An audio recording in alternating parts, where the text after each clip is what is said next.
মূসা নবীকে আল্লাহ তাআলা ফেরাউনের সাথে লড়াই করার জন্য নিযুক্ত করেছিলেন। আর এই ফেরাউনের একজন দাসী ছিল, কিতাবের মধ্যে যার নাম এসেছে হযরতে মাশাতা রাদিয়াল্লাহু তাআলা আনহা। কিতাবের মধ্যে আসছে মাশাতা রাদিয়াল্লাহু তাআলা আনহা একদিন ফেরাউনের মেয়ের চুল আছড়িয়ে দিচ্ছিল। হঠাৎ হাত থেকে চিরুনিটা পড়ে গেল মাটির মধ্যে। মাশাতা রাদিয়াল্লাহু তাআলা আনহা বিসমিল্লাহ পড়ে সেই চিরুনিটা হাতের মধ্যে নিলেন। ফেরাউনের মেয়ে মাশাতা রাদিয়াল্লাহু তাআলা আনহাকে বলল, মাশাতা, তুমি যে বিসমিল্লাহ পাঠ করেছো, যে আল্লাহর নাম নিয়েছো, সেই নামটা হয়তো আমার বাবার নাম, কারণ আমার বাবা হচ্ছেন আল্লাহ। নাউযুবিল্লাহ, আমার বাবার নাম মনে হয় তুমি নিচ্ছ। মাশাতা বললেন, না, আমি তোমার বাবার ফেরাউনের নাম নিচ্ছি না, আমি আমার আল্লাহ রাব্বুল আলামিনের নাম নিচ্ছি, যিনি আমাকে সৃষ্টি করেছেন, সমস্ত গঠন সুন্দর করে আমাকে বানিয়েছেন। সুবহানাল্লাহ। ফেরাউনের মেয়ে পরের দিন ভোরবেলা বাবার কাছে চলে গেল। বাবার কাছে যাওয়ার পর গিয়ে বলল, বাবা, মাশাতা সে আপনার নাম নিয়ে তার রবের নাম নিয়েছে, আপনি একে শাস্তির ব্যবস্থা করেন। ফেরাউন এই কথাগুলো শোনার পর এত রাগ হতভম্ব হয়ে গেল, রাগে একেবারে মাথা একেবারে অবস্থা খারাপ। সে তার সাগরিক যারা রয়েছেন, যারা মন্ত্রী পরিষদের মধ্যে যারা দায়িত্বরত ছিলেন, এদেরকে তিনি আদেশ দিলেন যে তোমরা একটি কড়াই নাও, একটি হাঁড়ি নাও, হাঁড়ির মধ্যে কিছু তেল নিক্ষেপ করো, আর এই তেলটাকে তোমরা গরম করো। গরম করিয়ে মাশাতার 3 জন সন্তান রয়েছেন, এই একে একে সন্তানকে এই তেলের মধ্যে নিক্ষেপ করে তাদেরকে মৃত্যুদণ্ড দিয়ে দাও। নাউযুবিল্লাহি মিন যালিক। কিতাবের মধ্যে আসছে মাশাতা রাদিয়াল্লাহু তাআলা আনহা 3 জন সন্তান ছিলেন। তৃতীয় নম্বর সন্তান একেবারে কুলের শিশু ছিল, নবজাতক শিশু ছিল, বেশি দিন হয় নাই দুনিয়ার মধ্যে এসেছে।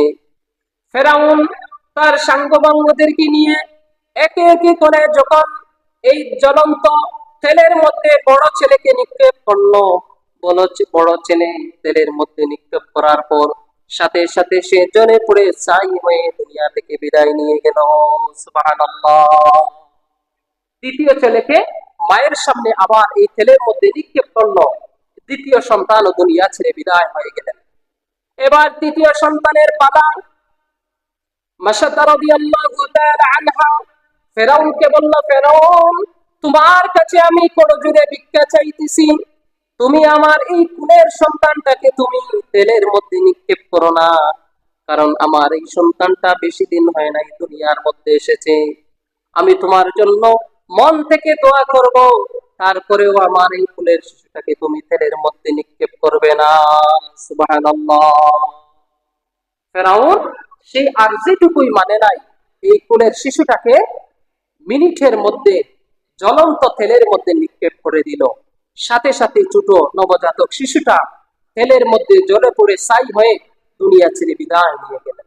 সুবহানাল্লাহ। এত নির্মম ভাবে এই 3 সন্তানকে ফেরাউন তাদের সাঙ্গবাঙ্গদেরকে নিয়ে এই তেলের মধ্যে নিক্ষেপ করে তাদেরকে মৃত্যুদণ্ড দিয়েছিল। তখন মাশাতা রাদিয়াল্লাহু তাআলা আনহা তিনি কান্নায় ভেঙে পড়লেন। কিতাবের মধ্যে আসছে ছোট্ট নবজাতক শিশু যখন তেলের মধ্যে জ্বলে পড়ে ছাই হয়ে গেল, আল্লাহ রাব্বুল আলামিন কুদরতিভাবে ছোট শিশুর জবানটাকে খুলে দিলেন।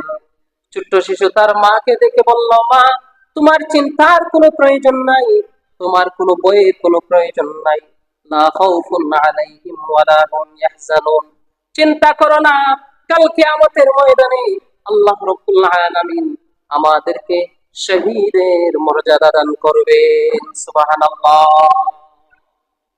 তখন মাশাতা রাদিয়াল্লাহু তাআলা আনহা ফেরাউনের কাছে শেষ একটা আরজি পেশ করলেন, যে ফেরাউনকে বললেন, ফেরাউন, তোমার কাছে আমার শেষ আরজি হচ্ছে যে আমাকেও যখন তেলের মধ্যে নিক্ষেপ করে তুমি আমাকে মেরে ফেলবে, তখন আমার 3 সন্তান আর আমার হাড্ডি গুড়া যেগুলা রবে এগুলোকে তুমি মাটির মধ্যে পুঁতে রাখার জন্য একজনকে তুমি নিযুক্ত করে দাও। এই আরজিটা তোমার কাছে আমি পেশ করতেছি। সুবহানাল্লাহ।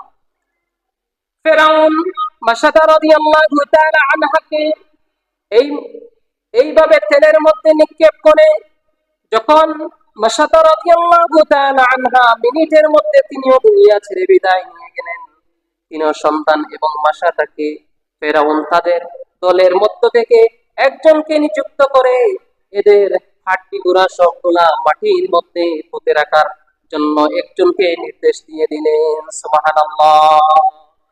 তখন মাটির মধ্যে পুঁতে রাখার পর এইখান থেকে কিয়ামতের আগ পর্যন্ত আল্লাহ তাআলা এদেরকে শহীদের মর্যাদা দান করলেন এবং এদের কবর থেকে মিশকে আম্বরের চাইতো আরো সুগন্ধিযুক্ত ঘ্রাণ এখনো বের হচ্ছে।